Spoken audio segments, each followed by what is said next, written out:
Pendant ses 70 années de règne, Élisabeth II a œuvré à préserver le Commonwealth, qu'elle décrivait comme une famille. 21 pays africains sont membres de l'organisation.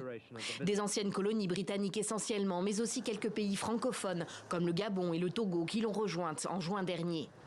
Les hommages pleuvent depuis tout le continent.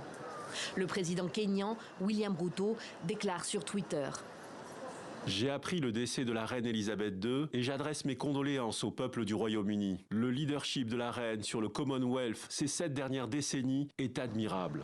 Le président sud-africain Cyril Ramaphosa salue une figure extraordinaire. Sa vie et son héritage resteront dans les mémoires de nombreuses personnes à travers le monde. L'engagement et le dévouement de la reine au cours de ses 70 années de règne restent un exemple noble et vertueux pour le monde. Le président gabonais Ali Bongo souligne les liens de la souveraine avec l'Afrique. Ce soir, la grande famille du Commonwealth, dont le Gabon fait partie, est en deuil. La reine Élisabeth II était une grande amie de l'Afrique qui l'aimait en retour. Avant leur indépendance, de nombreux pays africains ont eu à un moment donné de leur histoire Élisabeth II comme souveraine et chef d'État. Sa disparition les touche au plus près. C'est un triste jour car le Kenya a été une colonie britannique. Les Kenyans font partie intégrante du système britannique et la mort de la reine nous touche.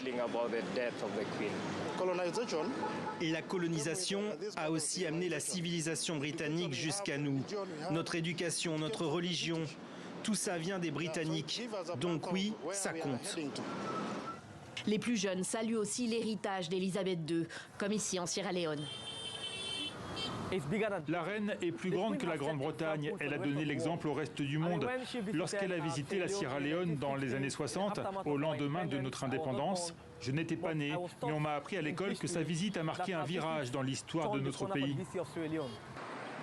Élisabeth II a accédé au trône au moment où l'Empire britannique était à un tournant.